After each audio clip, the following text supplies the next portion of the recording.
இதுதான் நம்ம மீட் பண்றது கடைசியா இருக்குமோன்னு எனக்கு தோணுது. அப்படிலாம் எதுவும் இல்ல ஆகாஷ். நீ ஃபர்ஸ்ட் மூவ் ஆன் ஆகு. மூவ் ஆனா? உன்கிட்ட இருந்து மூவ் ஆன் ஆகணும்னு நினைச்சு தான் நான் ஜிம்குள்ளேயே போனேன். ஆனா அந்த ஜிம்குள்ள அந்த 2 மணி நேரத்தை தாண்டி வெளியே வந்த அந்த 2 செகண்ட்ல உன் ஞாபகம் வரும் பாரு. அதுல எப்படி நான் மூவ் ஆன் ஆவேன்னு நீ நினைக்கிற?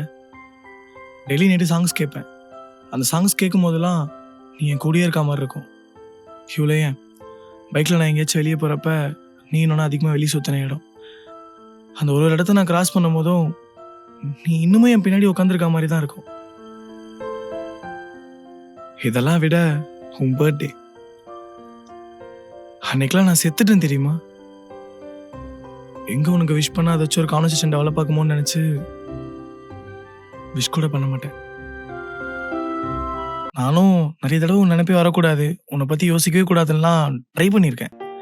ஆனா ஒரு வாட்டி கூட நான் அதில் ஜெயிச்சதே இல்லை. எப்படியாவது உன் ஞாபகம் எனக்கு வந்துடும். ப்ளீஸ், உனக்கு தெரிஞ்சா நீயே சொல்ல. நான் எப்படிதான் உன்னை மறக்கிறது? எனக்கு என்ன சொல்றதுன்னே தெரியல ஆகாஷ். நீ எதுவுமே சொல்ல வேணாம், நான் சொல்றதையாச்சும் நீ கேளு. என்னோட நார்மல் ரொட்டீனை ஒரு மாதிரி பாதிச்சிச்சானேயா, அதை நான் எப்படி உனக்கு சொல்லி புரிய வைப்பேன்? இப்போ நான் வீட்டிலேருந்து எங்கேயாச்சும் வெளியே போகிறேன்னு வச்சுக்கோயேன், எனக்கு போகும்போதே தெரியும் நீ அங்கே வரமாட்டேன்னு. ஆனால் எங்கே நீ என்னை பார்த்துருவியோன்னு நீ பார்க்குற மாதிரியே ட்ரெஸ் பண்ணிட்டு போவேன்.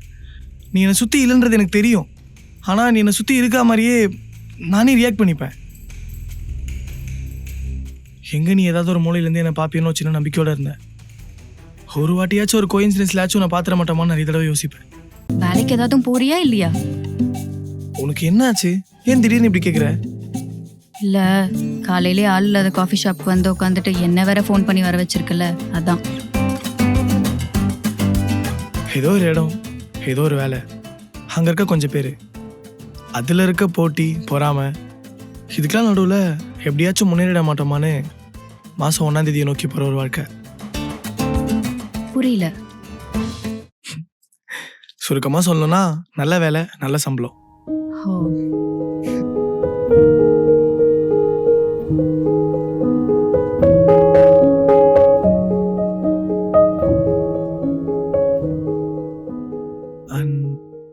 ஃபஸ்ட்டு நீ வந்ததுக்கு தேங்க்ஸ்.